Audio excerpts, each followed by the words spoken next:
Ever felt like you and your partner are having the same type of fight over and over again, just simply taking another format? You are not alone in this.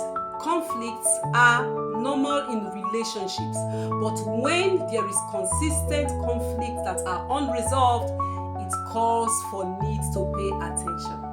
Welcome to Relationship Matters. My name is Dr. Ufoma Macho. Are you aware that over 50% of arguments in relationship take particular repeated patterns? So identifying those patterns and the root causes is paramount to resolving conflict in relationships.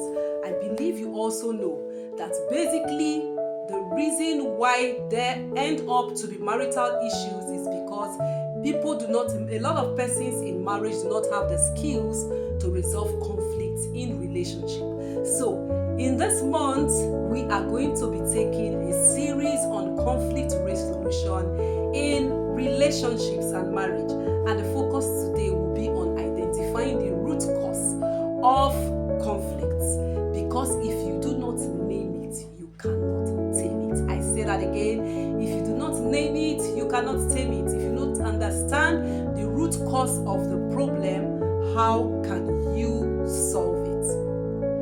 So we're going to be talking about some of the major reasons why conflicts come up in relationships.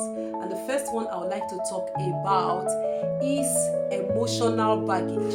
So if you have a past that you have not healed from, there is tendency for you to always flare up over every little thing.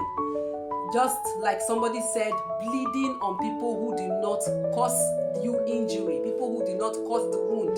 But because you have not healed, they say anything, you attack them. They are trying to draw your attention to something, you attack them. Or probably because you had an experience in the past that was not palatable. And anytime any person mentions anything in that line, you just flare up because it reminds you of that initial incidents that you had. So emotional baggage and lack of emotional healing is one reason why people have conflict in relationship. The second one I would like to talk about is poor communication in relationships. So you have not been able to communicate properly to your partner in order for him to understand exactly what you want. And for him, it could also be that you are communicating passively or aggressively. So there are different types of communications.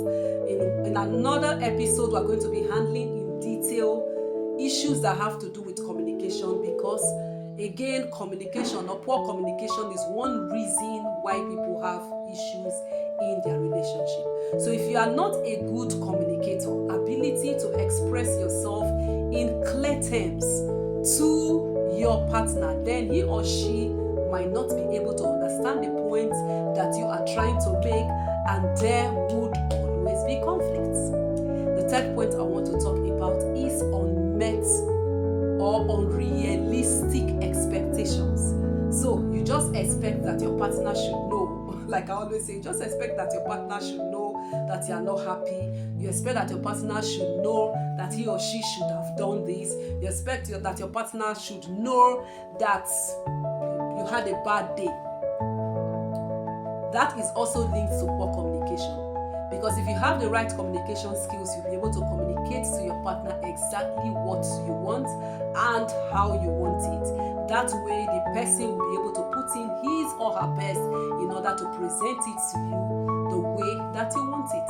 So probably you are not the type that your love language, for instance, is quality time, and your partner is always coming with gifts instead of spending time with you, and you just assume that the person should know, when you have not taken time to explain to the person, see, I prefer quality time than gift. I appreciate the gift, but I also would prefer if you spend much time with me. So unmet expectation, or sometimes unrealistic too. Sometimes those you should be able to also ask yourself, how realistic are these expectations of yours, because it could bring about conflict.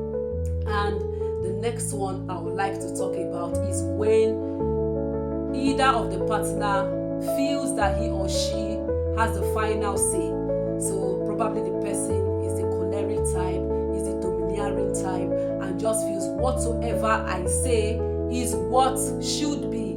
You don't care about the other person's opinion. You just feel, okay, this is how I want it, and this is what must be done. That could always lead to conflict, because of course that means you are sweeping the other person's opinions and perspectives under the carpet. It doesn't really matter to you. And marriage is not a one-sided relationship. It's meant to be two people working together. So you should be able to come to a point where two of you agree. It could be that you have to shift some grounds, the other person has to shift some ground for you to come to a common ground. But if you always insist that it must be what you want that should be done, then there would always be conflict. Now, having known what are the major reasons why there are conflicts in relationship, what should be the way forward? What are you going to do? So today, I'm going to give you an assignment. Yes, and I would like you to do that. I'd like you to reflect on the past 3 occasions where you had conflicts, either in a relationship that has to do with marriage or any other relationship you've had, probably in your workplace or thereabout.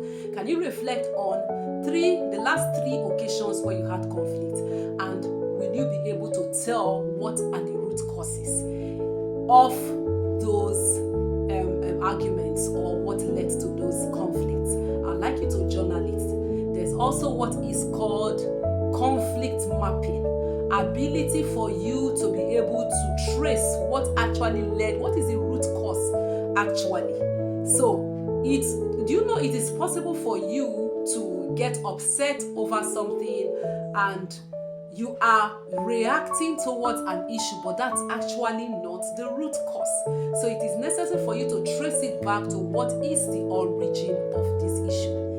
It could be because of something the person did even much more earlier, and then you are still nursing it in your mind. You have not forgotten the issue. You have not forgiven the person. So the person does something else now that doesn't even like not even supposed to cause arguments, and you are flaring up. And the person is wondering, what have I just done? It is actually because of an unsorted issue in the past.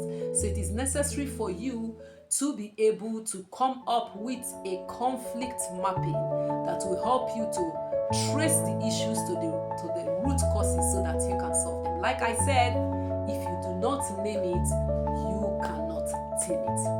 Have you been blessed by this?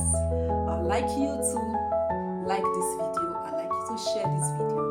And meanwhile, have you subscribed to this channel? If you have not done that, why not you do that right away? I'd like you to look out for the next episode, which should be coming up in a week. Stay blessed and never forget that you deserve